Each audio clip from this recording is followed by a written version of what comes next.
전 세계에서 발생한 코로나19 대유행으로 누적 확진자가 1,000만 명을 넘었습니다. 전 세계를 강타한 코로나19 팬데믹 속에서도 모범적으로 치러진 21대 총선.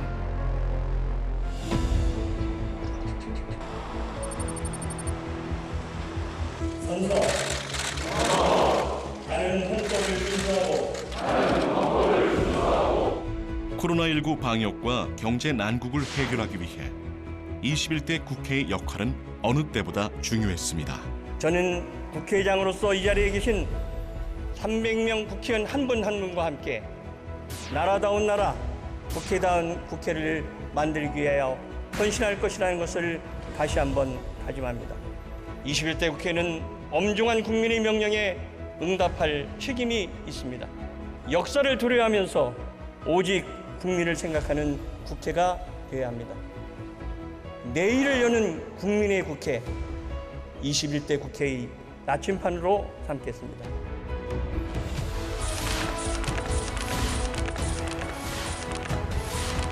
국민을 대표하는 입법기관 수장으로서 박병석 국회의장의 1년은 바빴습니다.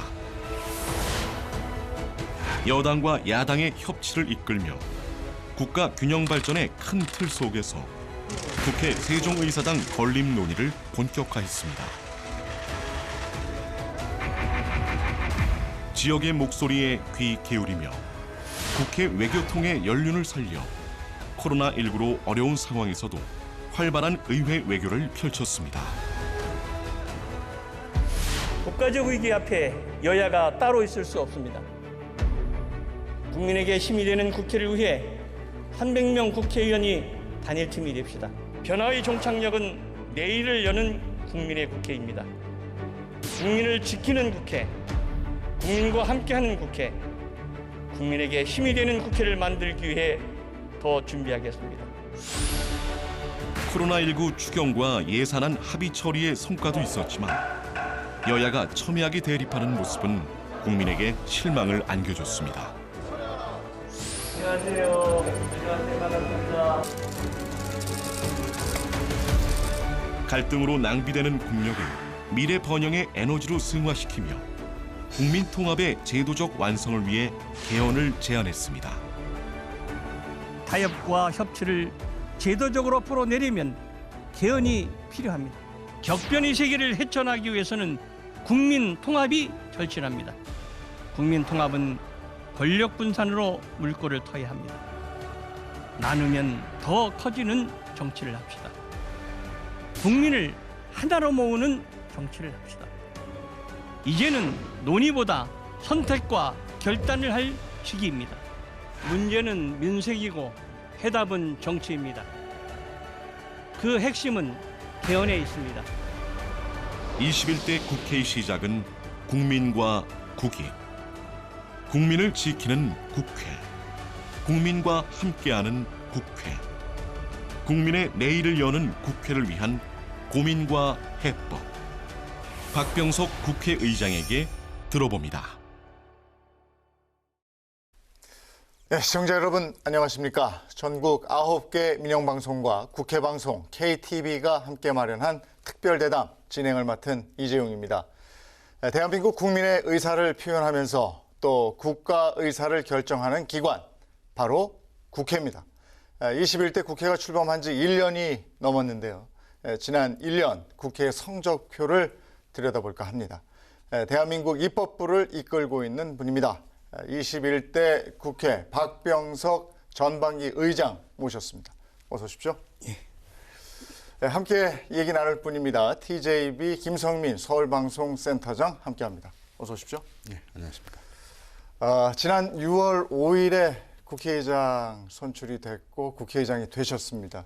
1년하고 한 달이 넘는 기간인데 어느 때보다도 참 바쁘게 1년을 보내지 않으셨을까 싶은데 의장님 소개하는 VCR, 또 국회를 소개하는 VCR이 있었습니다. 어떻게 보셨습니까? 예, 참 숨가쁘게 달려왔구나. 그리고 무엇보다도 코로나하고 무더위로 고통을 받는 국민들에게 위로의 말씀을 다시 한번 깊이 드려야 되겠구나 하는 생각을 했고요. 그 위기의 강을 어떻게 무난하게 건너갈 수 있도록 국회가 국민에게 힘을 줄 수 있느냐 하는 것이 제가 골똘했던 화두였고요. 그것을 위해서는 우선 여야 간에 소통이 필요하다. 예, 소통이 되면 서로 공감대를 이룰 수 있고 공감대가 마련되면 합의에 이룰 수 있다는 생각 아래 많은 그 소통의 창구를 만들기 위해서 노력했고 또 일정한 성과가 있었다. 특히 그 국민들이 가장 관심을 갖는 예산 문제가 여야의 합의대로 그리고 법정 시한 내에 통과한 것은 6년 만의 일이고요. 네. 그리고 이 추경에 있어서도 제 첫 추경을 정해놓고는 모두가 여야가 합의대로 순조롭게 된 것은 참 다행스럽다고 생각합니다. 네. 예. 그러니까 의장님은 21대 국회 최다선 의원이시지 않습니까? 의장님 하면 생각나는 말이 한결같은 사람 이런 말도 생각이 나는데요. 그러니까 2000년 16대 총선 이후에 그 대전 서구갑에서 내리 육선을 하셨고요. 20년 넘게 의원 생활하시면서 그 잊을 수 없는 또는 기억에 남는 장면이 있다면 좀 어떤 거를 꼽으실 수 있을까요? 예, 우선 대전 시민들에게 깊은 감사의 말씀을 드리겠습니다. 제가 국회에서 국민과 나라를 위해서 일할 수 있는 길을 주신 것은 우리 대전 시민들이죠. 제가 정치를 시작할 때 크게 세 가지를 항상 마음에 두었습니다. 서민과 약자의 편에 서겠다. 그리고 망국적인 지역 감정의 구도를 깨겠다. 남북 화해와 평화의 길을 열겠다 하는 것이 제 목표였는데 그것을 향해서 달려왔고요. 특히 잘 알다시피 우리 대전은 충청권을 기반으로 하는 지역 정당이 있었기 때문에 그 정당에 소속되면 당선이나 여러 가지가 쉬웠겠지만 저는 이러한 목표하에 제가 원하는 철학과 이념에 맞는 정당을 택했고 심지어는 제가 속한 지역에 제가 속한 정당의 지지도가 한 자리 숫자로 떨어졌을 때도 불구하고 한 번도 당적을 옮기지 않은 내 원칙을 지켰다는 자부심이 있고요. 20여 년의 국회의원 생활 중에서 기억에 남는 것은 두 번의 대통령의 탄핵이죠. 노무현 대통령 탄핵, 실패한 탄핵이고 그것을 막기 위해서 저희가 국회에서 밤을 새우고 투쟁했던 기억이 새롭고요. 또 박근혜 대통령의 탄핵 이것이 남습니다만 제가 가장 또 제 마음속으로 감격스러웠던 것은 2005년에 행복도시법이 통과됐습니다. 지금의 세종시법이죠. 그 법이 될 때까지 수많은 사람들이 삭발하고 단식하고 투쟁했고요. 충청도뿐만 아니라 전국에 뜻있는 시민들이, 국민들이 국가의 균형 발전에 꼭 필요하다 하는 것을 투쟁했고 그것을 이뤄냈습니다. 제가 당시에 집권당의 실행정수도 특별위원장도 했고 또 제가 국회의장이 되기 직전까지 세종국회 이전 특별위원장을 전 이해찬 대표하고 공동으로 맡은 바가 있습니다. 그것이 됨으로써 국가 균형 발전에 기초가 되는 세종시에 기틀을 놓았다 하는 자부심이 있습니다. 네. 21대 국회는 여야 의석수 차이가 많이 납니다. 협치가 강조됐지만 첨예한 갈등 피할 수 없었는데 앞서서도 소통, 공감, 합의 이런 내용을 강조해 주셨습니다. 소통을 위해서 의장님이 애 많이 쓰신 걸로 알고 있는데 이 부분 한번 짚어볼까요? 예, 초기 단계에는 국회가 국민의 기대에 크게 못 미쳤죠. 특히 원구성 협상에서 그런 것에 못 미쳤는데 당시의 상황은 비상 상황이었습니다. 코로나 위기가 본격화되면서 직장을 잃는 사람, 가정이 무너지는 위기적 상황에다가 경제가 어려워졌고요. 특히 그 북한이 개성공단 내에 있는 남북 연락사무소를 폭파하는 3, 4중고의 사태가 겹쳤고요. 네. 이어서 태풍과 수해까지 왔는데 더 이상 국민의 건강과 생명을 지키고 국민의 재산을 지키는 것보다 더 중요한 일은 없다 하는 판단 아래 원구성을 하게 되었죠. 저는 이 상임위 문제에 이렇게 원만하게 되기 위해서는 의석수의 차이가 큰 것을 커버하기 위해서는 정부와 여당 사이의 관계도 명백히 규정되어야 된다고 생각했습니다. 즉 삼권 분립하에 국회 의상을 어떻게 지키느냐 하는 문제에 대해서 굉장히 노력을 했고요.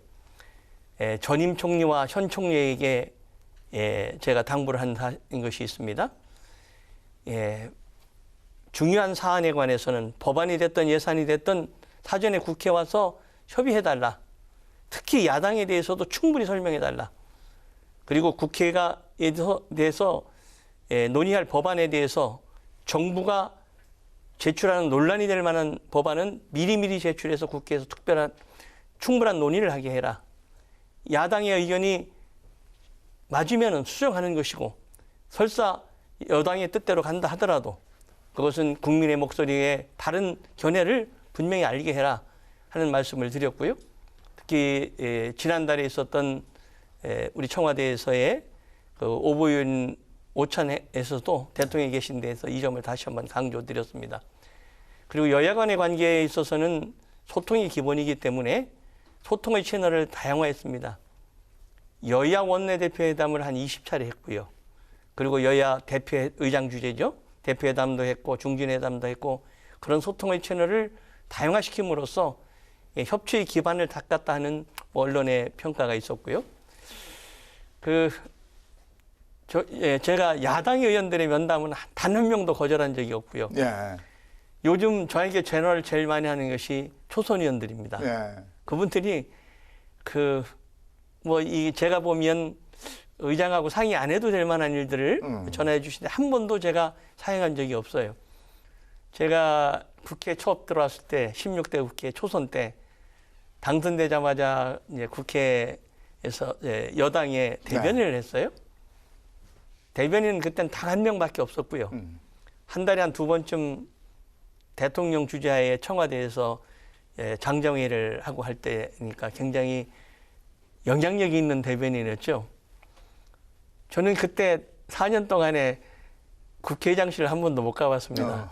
예. 아마 우리 이번 국회 초선 의원 중에 반 정도는 국회의장실에 와서 다녀갔거나 차를 한 잔씩 마셨을 겁니다. 또 하나 대한민국에서 가장 민감한 것 바로 부동산이 아닌가 싶은데 LH 직원들의 땅 투기 의혹이 터지면서 국민적 공분이 일었고 국회의원 부동산 투기 의혹 전수조사도 진행이 되고 있습니다.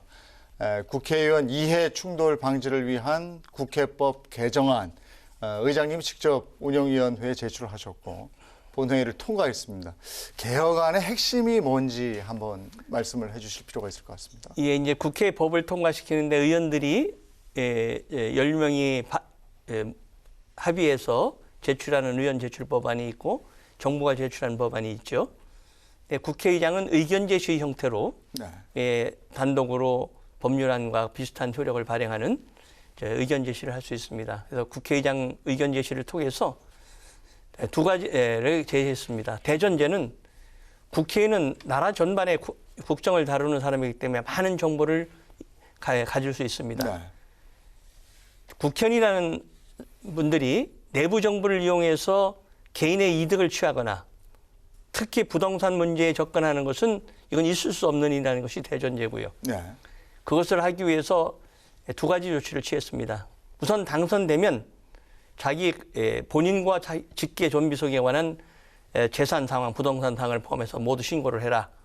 그 심사를 과거에는 국회 윤리특위 산하의 자문위원회가 심사자문회가 심사했는데 이제는 국회의장 기구로 만들어서 거기서 하겠다 하는 것이 하나고요.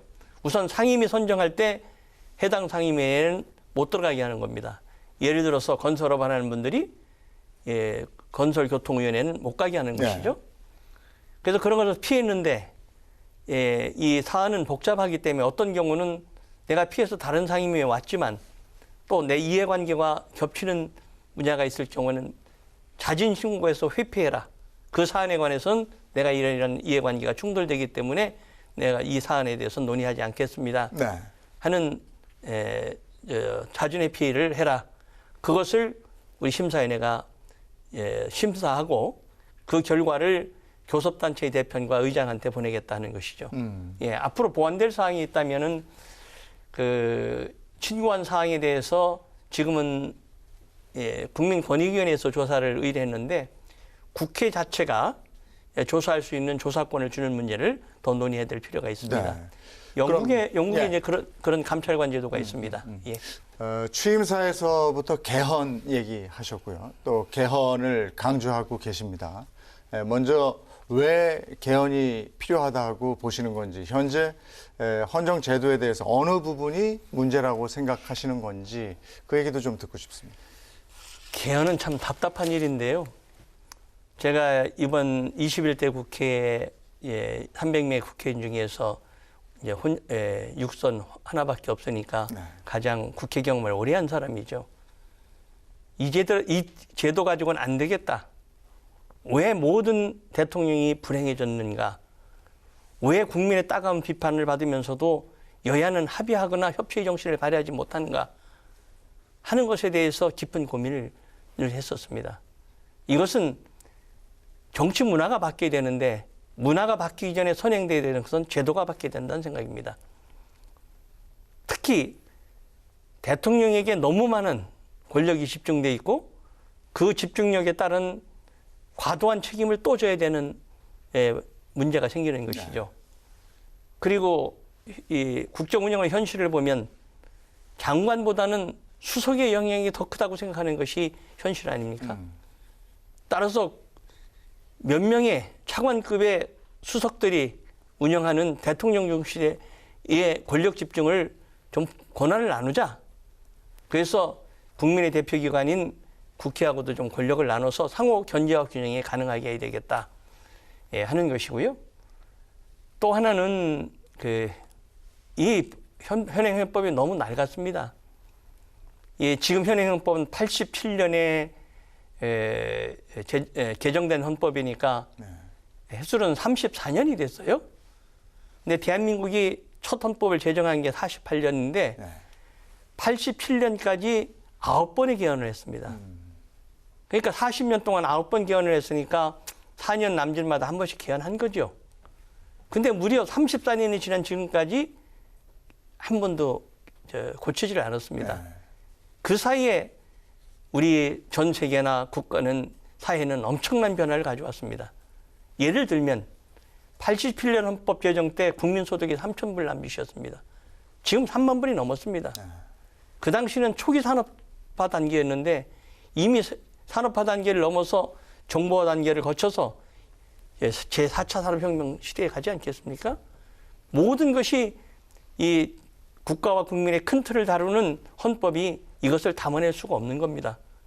예를 들어서 지금 강조되는 기후위기 문제, 환경의 문제, 그 다음에 인간답게 살 권리의 문제, 생명 존중의 문제, 또 중앙 집권적인 행태를 어떻게 지방하고 권력을 분산시키냐 하는 소위 지방 분권의 문제, 이런 문제를 다룰 시점이 이미 넘어섰다.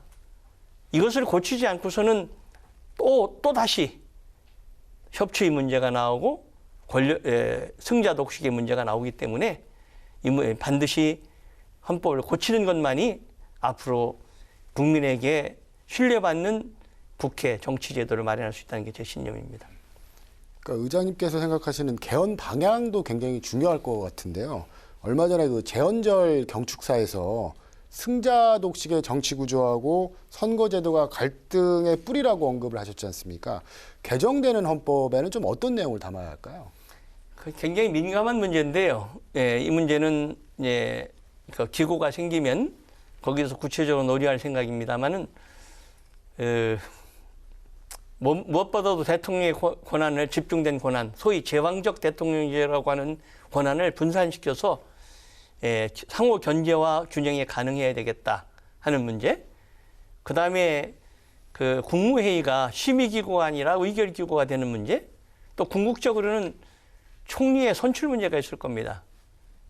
권력을 국회와 대통령이 나눈다면 총리를 국회가 복수 추천을 하거나 선출권을 갖는다면 실질적인 국무위원 장관의 제청과 임면, 면직이 가능할 수 있는 권한을 갖게 되는 것이죠. 그런 견제와 균형의 원리를 함께 도입하면 좋겠다는 것이고요.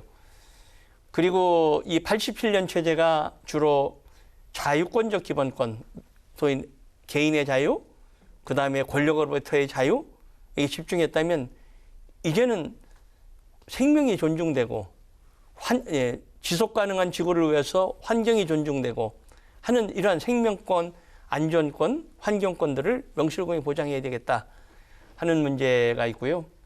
그리고 기후변화 협약을 어떻게 잡을 거냐. 그리고 바로 중앙 권력과 지방 권력을 어떻게 배분해서 소위 지방자치를 명실공히 활성화시킬 것이냐 하는 그런 문제들을 다룰 수 있다고 생각합니다. 그동안 개헌 주장하는 사람도 많았고 또 개헌 논의가 없었던 것도 아니지 않습니까? 예. 그런데 그럼에도 불구하고 개헌 추진이 지지부진했던 이유는 뭐라고 생각하십니까? 뭐 냉정히 얘기를 하면 유불리죠. 특히 선거에서의 유불리입니다. 네. 한 가지 말씀을 드리면 대개 개헌안을 대통령이 최근에 제안했던 건 두 번이에요. 노무현 대통령과 박근혜 대통령. 근데 그분들은 임기 말년에 제안을 하셨어요. 그렇기 때문에 그 호응을 별로 얻지 못했고 네. 국회의 분포도 그랬었고요. 근데 문재인 대통령은 2017년에 대통령으로 제안을 했으니까 네. 어떻게 보면 임기 초에 개헌을 안을 낸 최초의 대통령이 됐는데 당시 국회가 논의도 하지 않고 폐기시켰죠. 그때 제가 야당의 지도자들을 만나면서 이번 기회에 우리 개헌하자. 그랬을 때 그분들이 이렇게 얘기를 했습니다.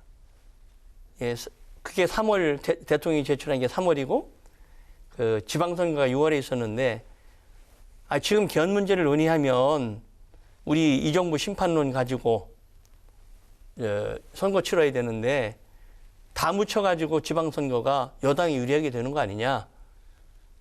그러면서 저보고 다음에 국회의장 하실 테니까 그때 하십시오 이러시더라고요. 네. 근데 지방선거의 결과는 완전히 거꾸로 나타났습니다.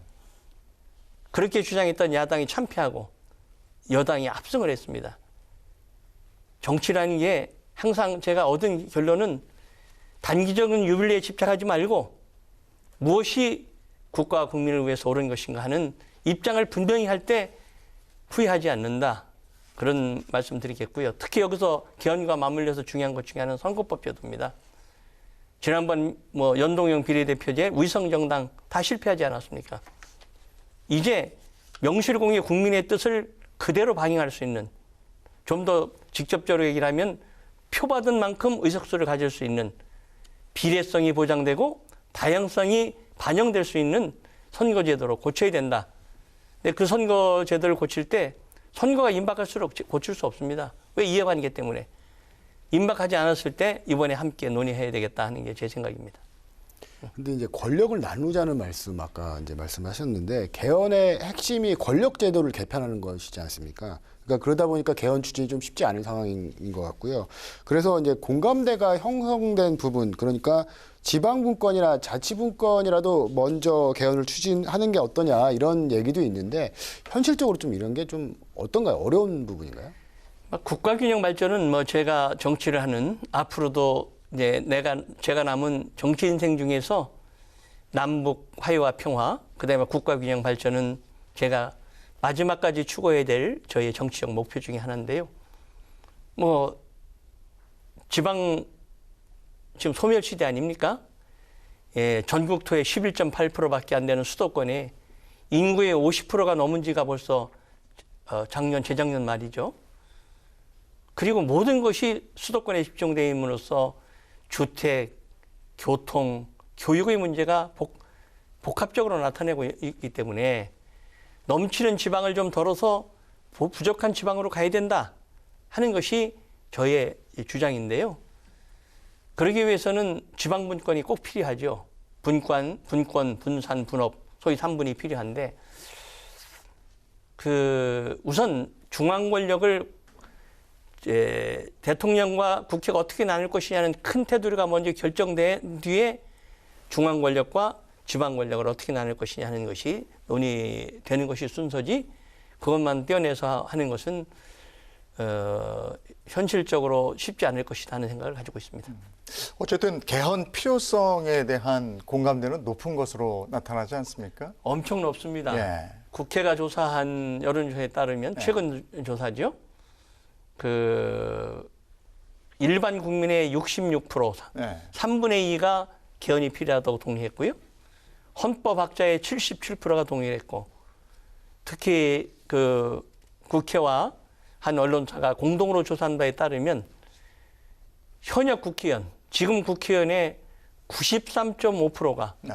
개헌이 반드시 필요하다고 응답했습니다. 그럼에도 불구하고 적극적이질 않죠. 그러면 어떤 노력이 필요할까요? 개헌을 위해서는? 그분들의 논리는 이렇습니다. 임기 초에 네. 그 개헌을 논의하는 것은 임기 말에 논의하는 것보다 훨씬 어렵습니다. 왜? 새로운 정권을 잡은 분은 우리 승자독식 제도 아닙니까? 대통령도 한 표만 더 가져가도, 국회도 한 표만 더 가져가도 당락이 결정되는 네. 그야말로 전부 아니면 전무의 게임에서 내가 모든 것을 얻었는데 왜 내가 그 권력을 나눠주는가 하는 것이 본능이고요. 또 막상 처음 된 대통령과 그 집권 세력들은 야, 우리가 이제 새로운 국정을 맡았는데 추진해야 할 일들이 퇴상 같은데 개헌 문제를 논의하면 그것이 집중 조명을 받는 소위 블랙홀이 되기 때문에 국정 동력이 약화된다. 그런 주장을 하는 것이죠. 또 지금처럼 임기 후반기가 되면 대선이 몇 달 안 남았는데 또 대선에 영향을 미치려고 또는 정권 심판을 해야 되는데 개헌 문제가 논의되면 정권 심판 못하니까 네. 이렇게 하면서 늦춰왔죠. 예, 여야가 두 가지 특기를 만들도록 의견을 모았습니다. 정치개혁 특위와 코로나 국복 경제 특위를 만들기로 네. 의견을 모았는데 이 정치개혁 특위에서 헌법 개정 문제를 함께 논의하든지 아니면 헌법 개정 특위를 먼저 만드는 것이 순서인데요. 아직도 내년 대선에다 깊이 연결시키는 분들이 많이 있으시기 때문에 네. 여기에 대해서는 과거의 예측이 다 틀렸다. 조금 전에 말씀해 드렸지만 3개월 앞으로 나가는 쥐자체에 자기들이 유리하다고 생각했지만 결과는 거꾸로 나타났다. 정치라는 게 저희 경험이나에 미쳐봐도 하루 앞에 이해관계를 떠나서 무엇이 올바른 길이고 무엇이 국가 국민을 위해서 장기적으로 올바른 길이냐의 판단하에 할 때 후회하지 않는다. 또 그것이 국민에 대한 공복의 도리다 그렇게 생각합니다.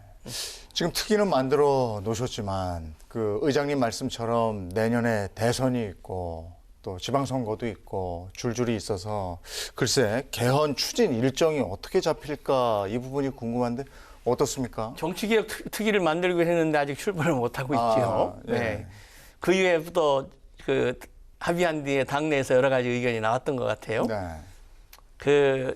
이게 정치 지도자들에게 당부하고 싶은 것은 어려운 일을 하고 중요한 일을 할 때는 항상 비판이 있게 마련입니다. 그것이 옳은 길이고 가야 할 길이라면 돌파하는 것이지 또 상처 입을 각오해야 되는 것이죠. 저는 기본적으로 제가 생각하는 개헌 일정은 이렇습니다. 금년 내에 개헌 특위를 만들든지 또는 개헌 및 정치개혁 특위를 만들어서 개헌안을 논의하자. 근데 시간 많이 걸리지 않을 것이다. 왜? 작년에 임기가 끝난 20대 국회에서 이미 무려 1년 반 동안 심도 있게 논의했습니다. 모든 전문가들 다 했고요. 그 다음에 국회에서 전국을 순회하면서 국민들의 의견을 다 수렴한 공청회 다 했고요. 그리고 또 국회 우리 분수대 앞에 자유 발언대를 통해서 누구든지 와서 발언할 기회를 다 줬었고요. 상당 부분 이미 합의가 되어 있기 때문에 이제는 논의의 단계가 아니라 결단과 선택의 문제다. 저는 그렇게 생각하는 것이고요. 금년에 안을 만들어서 내년에 두 번의 상반기에 큰 전국 선거가 있습니다. 네. 3월 9일 날 대통령 선거, 네. 그리고 6월 1일 날에 그 지방자치 선거가 있는데 이 둘 중에 하나의 선택에 맡기자. 대통령 선거에 영향을 준다면 그럼 지자체 선거 때 하자. 그렇게 저는 주장을 하고 있는 것이고요. 이제 그것이 되면은 새로운 대통령이 그 개정된 헌법에 따라서 하는 것이 부담이 된다면 또 대통령의 권한을 대통령과 국회가 나누도록 되어 있지 않습니까?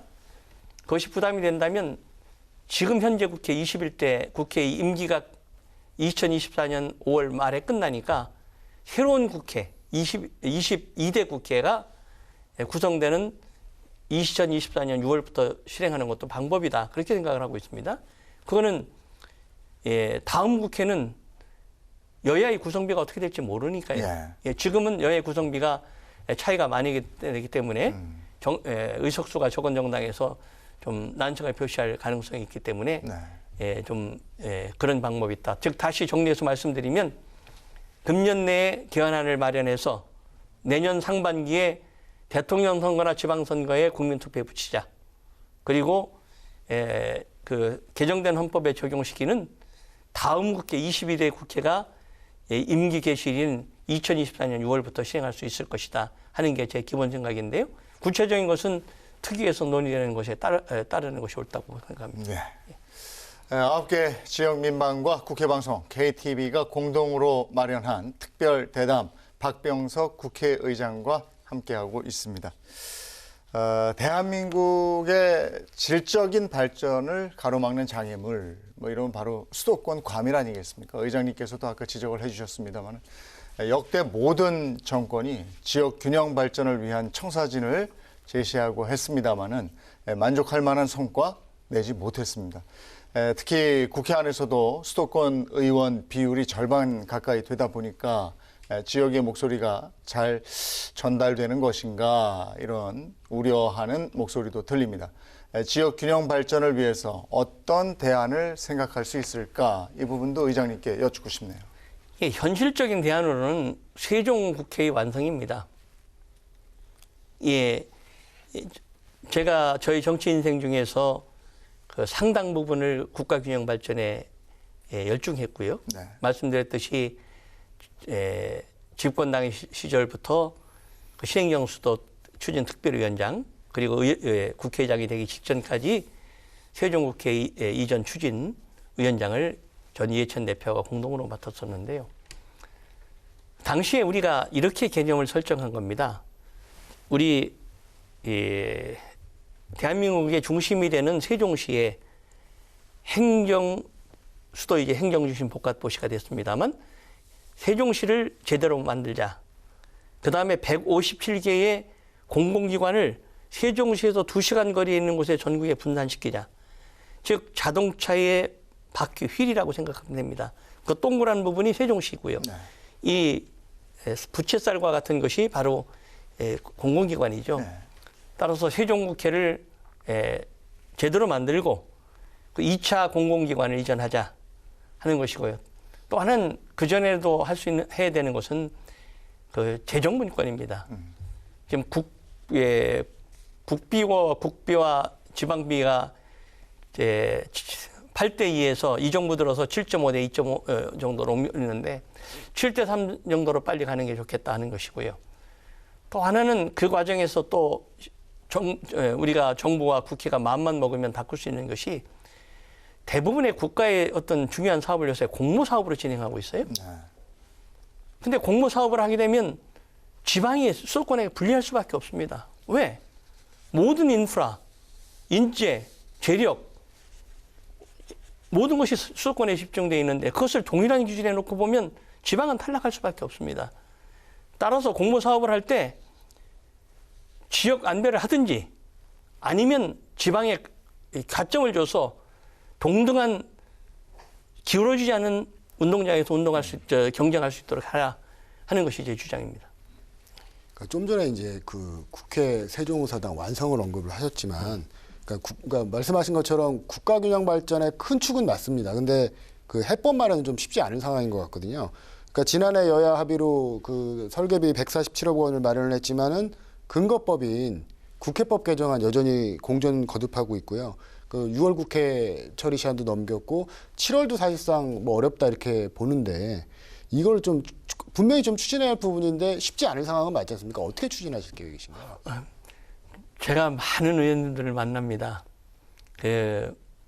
이것에 소극적인 의원님들 뭐 한 번이 아니라 몇 번도 만나고요.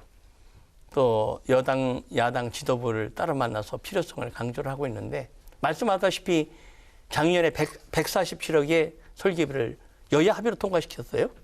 물론 거기엔 단서 조항이 하나 있습니다. 법적 제도를 만든 뒤에 사업을 집행한다 이렇게 돼 있어요. 그 자체는 세종국회는 만들어라 하는 대전자에 147억, 14억도 아니고 147억을 준 겁니다. 그리고 여야의 다루는 운영의 소위원회에서도 6월까지는 하자 하는 게 있습니다. 근데 일부 의원들의 반대로 일부 정당에서 결심하지 못했어요.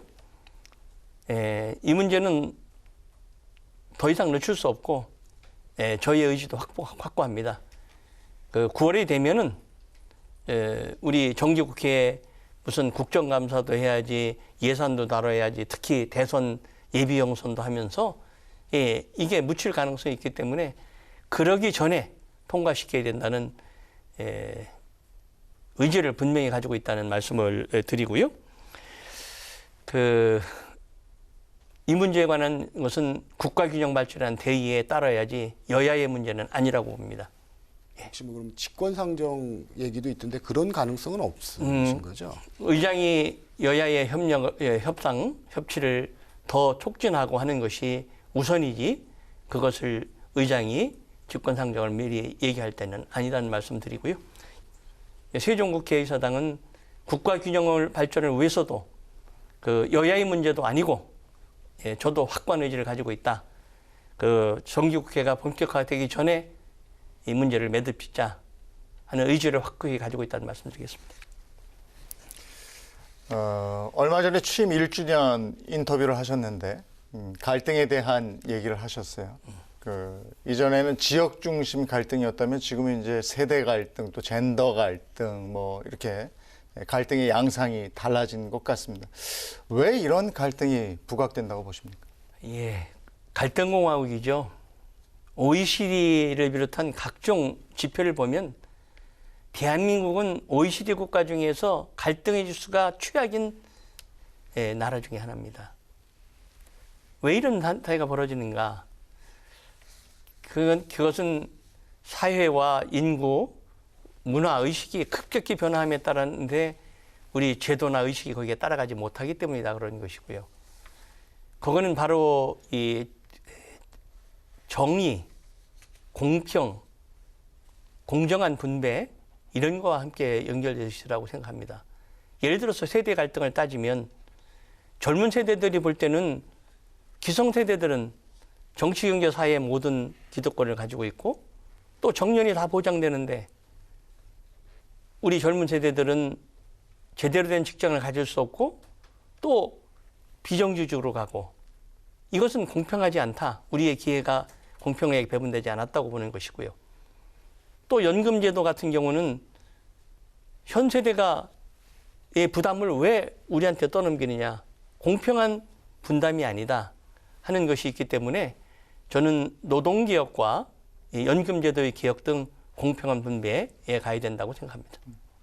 또 하나 정치권이 이런 갈등을 정치적으로 이용한다. 이런 비판의 목소리도 들립니다.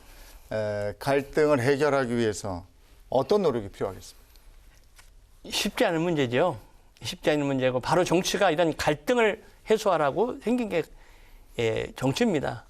정치라는 게 그야말로 상반된 의견, 대립되는 의견을 함께 모아서 이 공감대를 도출해내는 것이 역할이죠. 마치 용광로와 같은 겁니다. 선철도 녹이고 고철도 녹여서 새로운 철을 뽑아내는 건데 그 기능을 못하고 있습니다. 제도적으로는 바로 승자독식의 제도고요. 또 기본적으로는 서로의 의식이 정권 쟁탈의 유불리에 연결시키는 것이죠. 저는 그것을 해결하기 위해서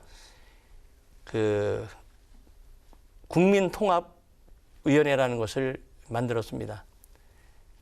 전직의 여야 국회의장이 공동의장을 맡고 그리고 여야 출신의 오랫동안 평가를 받은 의원, 전문가, 학계가 모두 모여서 이러한 갈등의 문제를 어떻게 해소하느냐 해서 정치, 경제, 사회 분야에 대해서 심도 깊은 지금 논의를 하고 있습니다.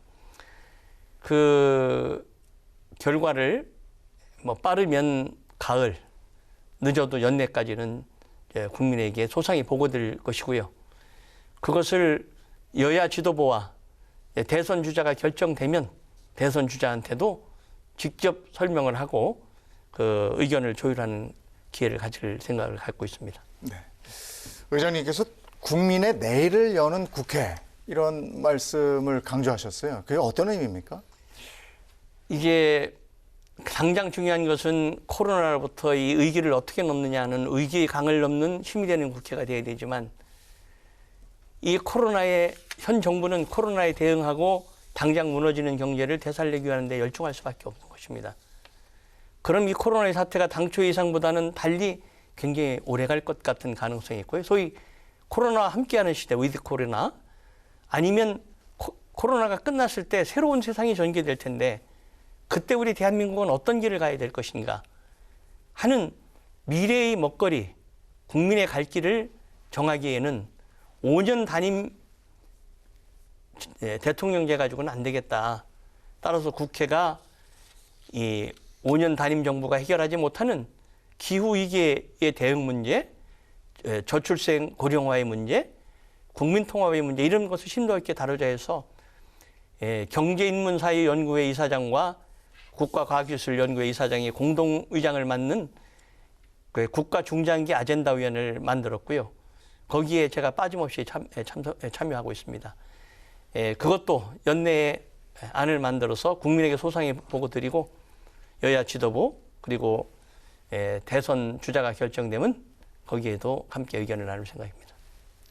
그러니까 정치가 젊은 정치를 표방하면서 원외의 영선 또 30대 제1야당 대표가 탄생하지 않았습니까? 그러니까 기성 정치인에 대한 실망이 반영된 결과다 이런 생각도 드는데요. 그러니까 슬픈 현실이지만 정치인에 대한 신뢰도는 낮다 이런 평가도 있거든요. 국회가 국민의 신임을 받고 또 신뢰를 회복하기 위해서 좀 어떤 노력을 좀 해야 된다고 보시나요? 우선 개인 처신 잘해야죠. 품격 있는 국회의원이 돼야 되고요. 그 다음에는 공약을 제대로 지켜야 됩니다. 공약이 표를 얻는 수단이 돼서는 안 되죠. 세 번째는 궁극적인 제도가 갈등을 유발할 수밖에 없는 승자 독식, 그리고 양당의 과점체제가 오랫동안 유지되면서 소위 적대적 진영의 공존 상태, 이것을 깨려면 바로 권력구조의 개편, 그리고 선거제도의 개편, 국민의 뜻이 반영되는 대로의 의석수를 가져가는 선거제도를 만들어야 된다고 생각을 하는 것이죠. 그리고 이 투표하실 때도 정말 그분의 공약이 허황된 공약인지, 그리고 국회의원이면 그 공약을 제대로 이행했는지 그것을 잘 살펴보는 것도 중요한 요소라고 생각합니다. 외교에 대한 얘기도 간략하게 좀 듣고 싶습니다. 그 의장님 중국어도 워낙에 잘하시고 또 국회에서 알아주는 중국 통으로 알려져 계신데 국민들은 또 미국하고 중국하고 우리는 어떻게 해야 되는가 이런 걱정도 많아서 이 외교는 어떤 해법이 있을까요? 저는 기본적으로 원칙이 있는 실사구시의 외교를 생각하고 있는데요. 김대중 대통령께서 미중의 갈등이 있을 때 그런 말씀을 하셨어요. 우리는 논두렁에 들어서 있는 소와 같아서 오른쪽 두렁이에 언덕에 풀도 뜯어먹어야 되고 왼쪽 풀도 뜯어먹어야 된다. 즉 미중 사이에서의 우리의 신뢰를 취해야 된다. 그런 말씀을 이해를 하는데요. 원칙은 지키되 실사구시로 가야 된다는 것이고요. 지금 이 국제 정세가 굉장히 냉엄하게 돌아갑니다. 미중 사이가 처음에 기술 전쟁에서 무역 전쟁으로 이제 패권 전쟁으로 가면서 소위 투키티데스의 함정을 연상시키는 것이죠. 미국과의 동맹은 우리 외교의 출발점이자 소위 핵심 축이죠. 중국은 우리에게 필수 분결결한 또 중요한 이웃입니다. 이 관계에서 원칙을 지키되 실사구시의 입장을 분명해야 된다 하는 생각을 가지고 있습니다. 네. 박병석 국회의장과 1시간 동안 얘기를 나눠봤습니다. 의장님이 국민과 직접 소통하는 시간이 더 많이, 더 자주 있었으면 좋겠다 이런 생각이 들고요. 의장님 오늘 대담 어떠셨습니까? 다 못한 얘기가 있으면 뭐 마무리 발언도 좋고 해주시죠. 예, 항상 이 인터뷰라는 것은 긴장이 됩니다. 예, 긴장이 되고 끝나면은 아이고 내가 좀 이 말을 빼놨다. 좀 더 조리 있게 요약할 걸 그런 것이 있었는데 비교적 그냥 제 솔직한 말씀을 여과 없이 말씀드리려고 노력했다는 말씀드리고요. 무엇보다도 이제 제가 오늘도 예가 아닙니다. 아침에 늘 일어나면 제가 기도를 꼭 해요. 대한민국의 국회의장으로서 제가 하는 모든 일들이 나라와 민족의 역사의 진전에 부합하게 해 주십시오 하는 기도를 드리고요. 특히 지금 코로나와 무더위로 지쳐있는 고통스러운 국민의 고통을 덜어주십시오 하는 기도를 드립니다. 위기의 강을 무사히 건널 수 있고 그리고 우리가 희망의 세 다리를 놓을 수 있는 그리고 계층 이동의 사다리를 놓을 수 있는 국민에게 힘이 되는 국회를 만들기 위해서 최선을 다할 것입니다. 네. 김성민 기자도 1시간 함께 했는데 더 하실 얘기가 있으면 좀 하시죠. 의장님은 평소 여야 정책 협치의 촉진자가 되겠다는 말씀을 하시지 않았습니까? 지금이 가장 또 협치가 또 필요할 때로 생각이 들고요. 그래서 앞으로도 좀 현안 문제 협치로 잘 좀 풀어 가셨으면 하는 생각도 들고 앞으로 또 응원하겠습니다. 언론에 하나 부탁드리는데요. 싸잡아서 비판하지 말고 좀 짚어서 그 책임에 비중 있게 좀 비판해 주시면 좋겠습니다. 알겠습니다. 열심히 하겠습니다. 네, 코로나 확산세가 때와 장소를 가리지 않고 있습니다. 7월 국회에서 추경안 심상도 진행이 되고 있는데 부디 안전하게 차질 없이 국회가 운영됐음 하는 바람입니다. 의장님 오늘 바쁘신데 잘해주셔서 고맙습니다. 예. 김성민 기자도 수고 많으셨습니다. 수고하셨습니다.